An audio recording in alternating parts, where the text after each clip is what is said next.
Welcome in. You know what day, or I guess what night I should say it is. Panthers on the Plus, a.k.a. the Ball Brothers Panthers preview. And I got my Ball brother in here, Eugene Robinson. Also, you know, Carlene has hair, so she's not bald, but she's here too. I'm here. You're here. How are you feeling, man? Man, what? Dude, this is the 85 rivalry, man. You go down 85, south, we meet the Falcons, and I tell you what, and I'm a big fan of Bijan Robinson, and we said last week, I said, dude, if the Panthers don't stop him, if they don't tackle him, then it's going to be a long day. Yeah. That happened the very first half. He had 2 touchdowns, couldn't stop him, right? So tackles, a beast. But Coach Canales, Coach Evero, they got it together, and the tackling picked up, shut him down second half. That was the difference in the game. I hate to be cliche, but it's like the tale of two halves, right? Yes, because it is. 21, we scored 7 points, get on the board, cool. They run off 21 straight points. It looked like it was going to be a blowout. And I was like, oh, here we go again. And it changed. It felt different in the second half. We haven't seen this team in this version like what we saw in the second half against the Falcons. I know, but I think one of the things that changed when that touchdown that we saw with Xavier Legette. Yeah. I mean, I've been hard on Xavier. And I've been hard, but it was an explosive play down the field, and that's what we were lacking. We talked last week about Jimmy Horn. Just run some go routes, get some stuff down the field, right? That was an excellent route by Legette. He stemmed him to the inside, broke back to the outside, and just outran him. Flat out ran him. And then the ball was placed in front of him so that he had almost like a diving catch. So it was a beautiful, beautiful pass. It was a beautiful, beautiful catch. And I was waiting for some explosive plays. I thought this was going to be a referendum on Bryce Young and Coach Canales. Can you dial up some plays because they're going to stop the run to go ahead and to get guys off, to go ahead and get feature T-Mac, to feature Legette, to go ahead and see a Trimble, to see a Jalen Coker.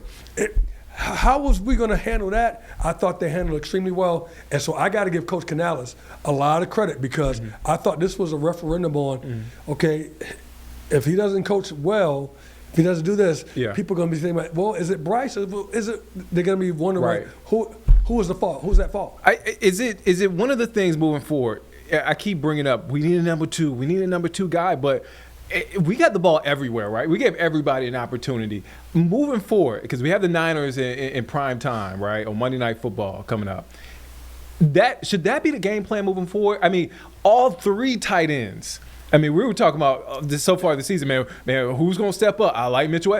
All 3 tight ends stepped up. Jalen Coker stepped up. XL stepped up. Yeah, everybody played a role, but I think that's because of the offense itself and the distribution and also the play selection. Because you can actually, when coaches actually featuring guys to get off, you could tell there was plays that were designed for T-Mac and plays that were designed for Legette, plays that were designed for Jalen Coker. I would say the play that went to Trimble towards the end of that 54-yard one when he kind of broke away, that was a secondary third read.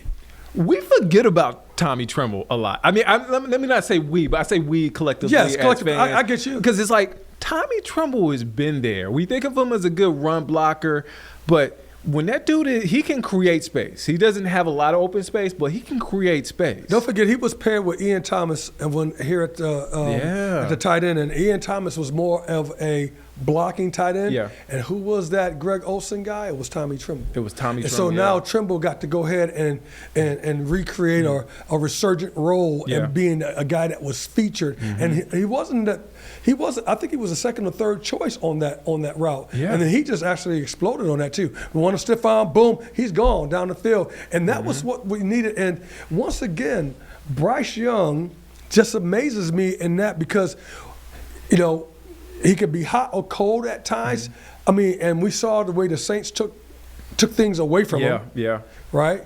Well, guess what? He made up for every bit of any discussion about the Saints, about his performance, he made up for every bit of that discussion because he was on fire. As a matter of fact, he was an NFC Player of the Week. Yep. Offensive Player of the Week. And so that brings me to my next question. So Bryce threw for over 400 yards. 448. The only guy who threw more yards, Jacoby Brissett.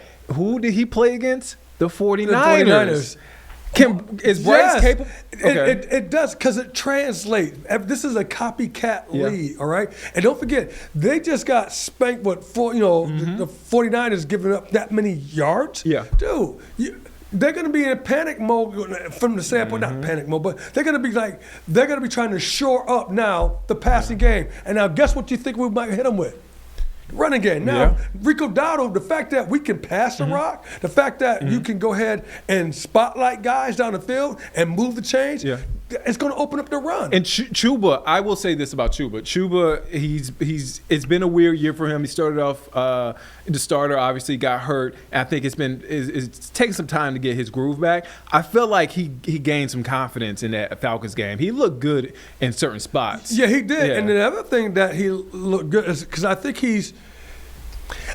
he's settled with the role that he has, and that's a lot. Because if you got some anxiety, some stress, you're mad, nobody knows that you're mad, it's not, you're going to kind of probably play a little bit differently. And I really believe the words are saying, hey, this is about the team. And so when you settle in that role, okay, it's totally different. Now he's that guy, right? The other thing is, I thought that there was one play that was instrumental from Canales, and it was a screen pass to Rico Dowdle. Oh, he called that shot too. Dude, I was saying, as I'm watching, Yeah. and I would look at the pressure that was putting on the quarterback, I said, if I'm Coach Canales, I'm going to hit this catch with a screen. Let them all come in. Everybody's trying to go ahead and bust Bryce Young up. Let them all come in, and then let them step back, boom, dip that right there, and you watch Rico Dowdle work. And watch him work. And I tell you what, and when as soon as it happened, I yelled, that's what I wanted, that screen. And then he's down the field like 20-something yards. And I think quickness. And we need that from Rico and Chuba moving forward. Not just, when the run game's not going because they're loading the box, we need these guys to catch the ball. And look, we talked about this in the offseason. Rico is that guy out of the backfield catching the ball. Absolutely. I mean, Rico, when we talk about Christian McCaffrey, we talk about Marshall Faulk. He has good hands. Yeah, he has the really dude good got a good set of hands, dude. So here it is. Use them as much. So that's why it's warranted to me that Rico touches the ball 20 to 25 times a game. He needs to be a guy that's going to touch the ball, whether it's touch it in the passing game or whether it's touch it in the run. But he needs to touch the ball because he's just that guy. He's so explosive. And I'm looking forward to the offensive line. They play well. I thought they played well. Really well. They played extremely well, man. Icky played really well. And it only makes your confidence even. You're more confident because now you're like, hold on, man, what? Y'all can't stop us. Yeah. And collectively, with all the changes that we've had in there, that unit has come together very, very well. And so I'm looking for this game to be a little resurgence of more seeing the running game because I think San Fran is going to be concentrating on we got to stop the pass. But is it a thing of, and something I get a little concerned about us, too confident, right? Because 49ers, they don't have Fred Warner, they don't have Nick Bosa. They're both out for the season, and I think sometimes when we had that momentum going to the next week, we kind of relaxed. Yeah, we did. Yeah. Are you concerned about it at all? So, I think this is the growing pains that we see with a young team. Coach Canales, this is his second year, right? Yep. And so you got a young team. You got a lot of people that you've added who've been contributing extremely well. We'll talk about that a little bit later about what the job Dan Morgan's doing, but who contributed very, very well. But when you see the inconsistency, that's learning how to win. As a team, and learning to go ahead and go, okay, to exude or to exert your will, to exert the word I want, to exert your will on your opponent. And so they didn't do it against the Saints, right? But they realized that San Francisco's coming in, going to San Fran on Monday night. Dude, I'm just telling you, dude. They know what San Fran's going to bring to the table. Different time zone. Dude, Monday Night Football. Monday night, baby. they know what's going to bring to the table. So I think they are going to be well positioned to go ahead and not get all. And don't forget, it's a Monday Night Football game, so I'm sorry. So Sunday, they're going to get the chance to see what Tampa does, what the Falcons do, what the Saints do. They're going to see all that. All that is going to be displayed. And now they're going to go, hold up, we got an opportunity to do what? Take care of business. I think we're like a half game out of we're the half lead game out of it. Oh, man, it's crunch time, man. It's crunch time. And speaking of that, it's break time. Let's take a quick break. We'll be back here on Panthers on the Plus, a.k.a. the Ball Brothers Panthers preview. We'll be back in just a few.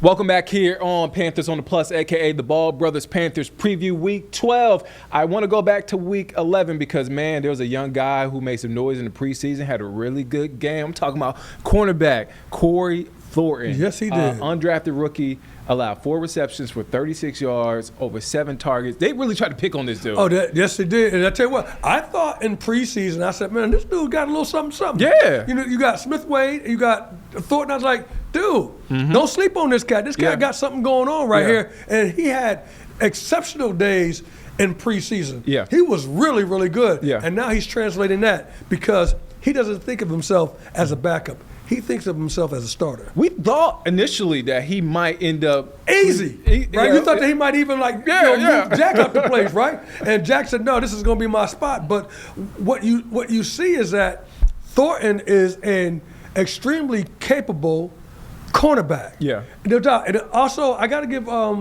Merrick some props. 11 tackles, man. 11 tackles, 3 stops, dude. But he's been the guy who can drop down in the box, kind of remind me of like a little Leroy Butler, and then make something happen. Yeah. And he's always showing up, you know. And I'm like, dude, this dude is showing up like your linebacker would show up. And so he's been getting tackles for loss. He's Johnny on the spot, right? I'm like, dude, all right, okay, dude, this guy got to go ahead. So all that just tells me, Dan Morgan, you got it going on, dog. We're gonna talk about Dan Morgan. Dan Morgan, you got it going on, dog. I will say, so from where the secondary was to where it is now. What? What have you seen? What have you noticed as far as improvements? Is it Evero? Is it the players? What is it? A mix of both? It's a mix of both. J.C. Horn, he's that guy. A baller. He's a baller, dude. He's that guy. Yeah. You know, he had a couple of interceptions in one game. You know, he might have 3 or 4 interceptions this year. But he's that guy. He's your lockdown coach. But Jack is saying, look, don't forget about me. Give me that love right here. Don't forget about me. I got you. And Jack played extremely well. They tried Jack at the end of the game. Yeah, against London, right? London at the end of the game. Yeah. He knew that he's going to run the go route. He sized him up. He squeezed him to the side. There was no way to catch the ball. London got a fingertip on the ball, not a hand, a fingertip. Because with the one hand, he could actually bring that in. Yeah. He got fingertips on the thing because of the great coverage and position by Jack. And look, I feel, and I don't want to jinx it at all because we still got a lot of football left in the season, but I feel comfortable with Mike Jack on the other side. Like, absolutely. Like I get the argument was early in the season, why is JC not traveling with the number 1? I think he's shown why, right? I think he's proved himself. Yeah, absolutely. He's proven himself because look, a coach is going to find you out. If they see there's a weakness in your coverage, whether it's inside leverage or outside skinny technique, whatever the coverage may be, right? And they see there's a weak, they're going to design some plays going right to your side. Yeah. Mark it down. Yeah. And then they're going to isolate you so that they can go ahead and bust you up. And Jack is saying, okay, bring it on, dude. That's why I say the corner is the toughest position on the field. First of all, you're running backwards. Yeah. You run backwards, all right? You run backwards to people who run forward. And then you have to turn. And then you have to get in turn. Oh, right? man. So you do that. And then if the ball's long as there's touchdowns that if Derek Brown doesn't make a tackle, or if Rosebloom doesn't make the tackle, right, and they see the corner come running in the frame, and the guy score a touchdown, who do they think there's missed the tackle? The corner. Yeah. They say, hey, all right, or if it's a pass play, boom, all right. If you don't have perfect technique, like we saw what happened with J.C. Horn got pushed by Olave, all right, boom, who they blaming? You on an island, dude. It's you on the You're island. on an island, dude. You get up, they know your name, Jackson, on the back. They know what your number is. They know who you is, Horn. That's a lonely walk back to the sideline. But you have to have thick skin. Yeah. You, as a defensive back, you got to have thick skin. And then we realize that we run backwards for the most part, and then we make our break, and then we decide what we're going to do, and we have to do it with conviction and make something happen. Well, guess what? Jackson does not lack in confidence, not one bit. And as a corner, you can't lack in confidence. I got to ask you about a guy who got paid in the offseason, Brock Purdy, who's been injured, but he played an efficient game. He didn't play like an outstanding game, but he played an efficient game. He was very efficient. And that's the name of his game. He's very efficient.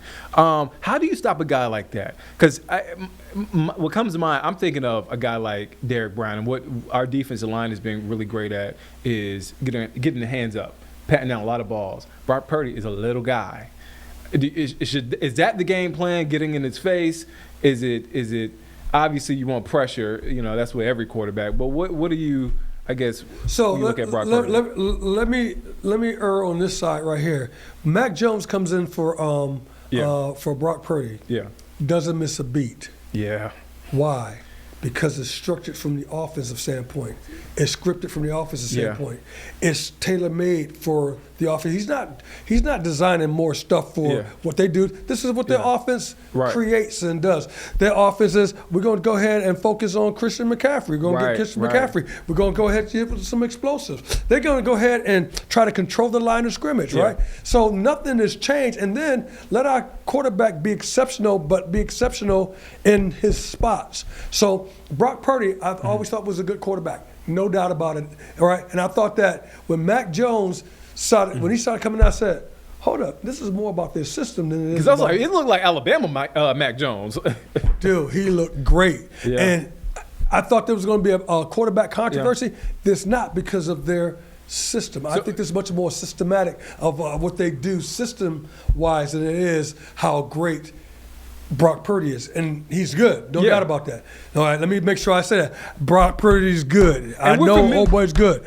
But I think that San Francisco got a system, man, and them boys ain't no joke now. And we're as fans, we're no stranger to that system because Kyle Shanahan, OC for the Falcons. We saw it for years. You saw it right. Yeah, absolutely. And don't forget that that system's predicated like, it's kind of remind me of that West Coast offense where the plays hit really fast, and I get the ball to Christian McCaffrey, or you get him lined up on a backer or something like that. You get these mismatches, and then you got strategic routes that he got one or two when he goes to one side, he knows where he should be going with the ball. I mean, it's a tailor-made thing, and Brock Purdy's comfortable in it. How do you stop that? So what you got to do is, we always say, if you're going to stop the quarterback, one, corners. Get up there and jam the man off the line of scrimmage. Okay. Make him restart so it messes up the timing when the quarterback's going back. He's restarting. He's going back. He looks over there. He's not even into his run, or he's not even into where he needs to be down the field. And now the quarterback has to come off that and look somewhere else. Yeah. All right? Now, coupled with that, with pressure in his face, hands up. Hands up, dude. While you're getting pressure in his face and he's getting ready to throw the ball, do not jump. Just put your hands up. Yeah. Don't jump, because he might get you off your feet and then throw the ball behind you or around you. Just get your hands up. You're going to get some knockdowns. And he's only my height. Dude, I know. He's not a big – look, Brock Purdy's not a big – I'm not sure. I'm an average size king. I'm just saying. I just want to put that out there for the viewers. Yeah. So, but, I know, he height, Yeah, but Nick, you're right. Putting your hands, pressure on the quarterback and putting your hands up. But the problem when you put pressure on the quarterback, they know the same thing. They got like a Rico Dowdle there too. They got Christian McCaffrey, dude. I was just about to ask, Chris. Dude. And here's the thing. We struggle against an explosive running back I'm thinking of James Cook. I'm thinking of first half Bijan Robinson. And then you got Christian McCaffrey, who's still a beast despite the injury, still a beast. And George Kittle, who we've struggled with tight ends. I know, dude. That's the one I like. So that's what should we be talking about? Because typically you're talking about the running back and the tight end. And guess who covers those guys typically? Linebackers. Yeah. So now does that mean Roseboom and Wallace is not. He's hurt, but I just had. Is it Sherless? Sherless. Yeah, and who played really well. So he played really well. Yeah. So now what you're looking for and what the linebackers have to really step up. So I don't think this is going to be about the secondary, and I don't think this is going to be about the defensive line. I think it's going to be about the linebackers. Yeah. Because Christian McCaffrey and Kittle, two people who are very, very explosive. Christian runs and catches passes. Kittle, all he does is catches passes. Yeah. Right? And he knows how to sit down in the zones. Yeah. He knows what to do. Who do you match up with? And it's different if you tell me we were Luke Kuechly and Thomas Davis, because this one will tell you what. Thomas Davis, go cover Kittle. Thomas Davis, a former safety. Yeah, we'll shut him down. Yeah, we'll shut him down. Yeah. Luke Kuechly, you cover. Yeah. And no droppage at all right? Yeah. Or coming out the backfield, right? Yeah. With the intelligence of a Luke Kuechly and knowing what the routes and the things that Christian McCaffrey would like to do, and having seen that here in the Carolinas and whatnot. So if we're talking about those guys, different. Yeah. All right? We're talking about some young guys. And so I think the test will be on our linebackers. Or do you think they're ready though? Because absolutely. Early in the season, I was like, oh man, like ugh. Absolutely. Sherless came in the game for Wallace and didn't miss a beat. Didn't miss a beat. I was like, who is this dude? Yeah, he came in the game and didn't miss a beat. Your boys scoring off the edge is still putting in work. Oh yeah, he's still putting in work off the edge, and I would love for him to just slow down just a little bit. Yeah. But that's not Roseboom's MO. He's 100%. Going fast all day long, but go ahead and hit him, man. He's like a Clay Matthews. Yeah, I'm not trying to compare. Knock you out, right? And so I'm like, man, if I can get him just to slow down right before the point, so that he can make he can set up for if the guy's going to cut or what he's going to do. But you know what? As you're moving forward, this is what I mean by a young team. But Coach Ejiro has done a great job to go ahead and incorporate that in, so that that's not a deficiency on our part. Or at least a huge deficiency. One more guy on that Niners offense, Trent Williams. This dude is not allowing any pressure. We got some good young guys, but I'm afraid he's going to have to take them to school. So you have to. What you do, you load up on guys on his side, right? Yeah. Okay, and then you. So when he. First of all, he's going to know who to block. All right? Yeah. So he's going to know who to block. One of the smartest offensive linemen. So they're going to count. Hey, I got here. I got here. I got here. Yeah. So you may have to set the running back to that side, because if you want to go ahead and put pressure, blitz from his side. Okay. Blitz from his side. I hope y'all listening to this, Panthers, because Eugene got the answer. Exactly. So go ahead and blitz from his side. So he's going to call someone and then maybe run a game. Or so what I mean by a game is you have two guys coming from his side, and they may switch lanes or switch assignments, trying to go ahead and confuse him. And then how would San Francisco attack that? They would go ahead and move a tight end to his side, or they would move a running back to his side. But guess what? He don't need no help. That dude's he's just that dude. All right. He's like Walter Jones of the Seattle Seahawks back in the day. Okay, I was wondering. He's one of them dudes, man. All-time great. All-time great. Dude, he's that dude. All right, it's time for our quick hitters. I'm here with my bald brother, Eugene Robinson. That's right. All right, so, the mentality going into primetime games. You played in plenty of primetime games throughout your career. Monday Night Football, that dun, dun, dun, dun, that, man, and just everything that comes with it. All the eyes are on you. What is the mentality? What is the message to the guys in the locker room? Do not lose the game before you start the game. And here's what I mean, because you Monday night and you all psyched up as Monday night and you don't think that you belong there or be on that stage, just that. And then you think it's too big a moment for you. It's not.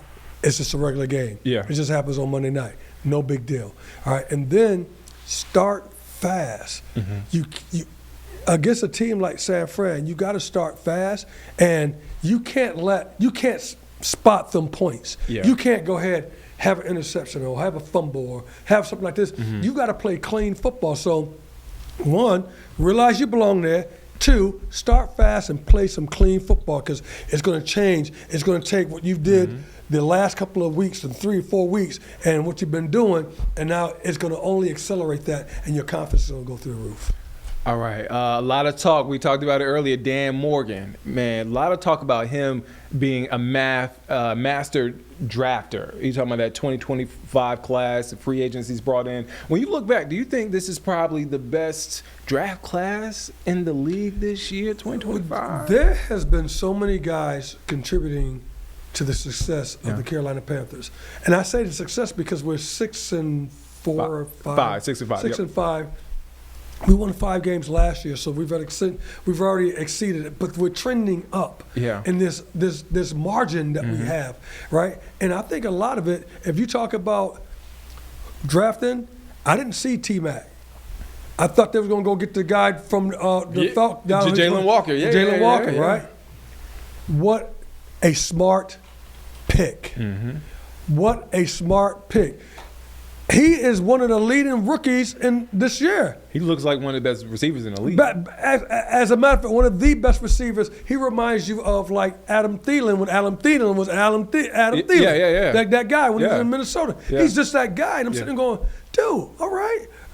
Off the edge, scoring. Okay. Everybody was talking about Jalen Walker's, right? Where we going to get some help at? Where we going to get somebody to go ahead and put some pressure on it? And guess what? He's been able to eat and benefit because you got a DJ Wanham on the other side. And Princely. And you got Princely, Umamalian. Yeah, I think I might have said that incorrectly or right. Yeah, I think you got it right. All right, so but you got Princely. So you got some guys. And then hold on, let me put this one.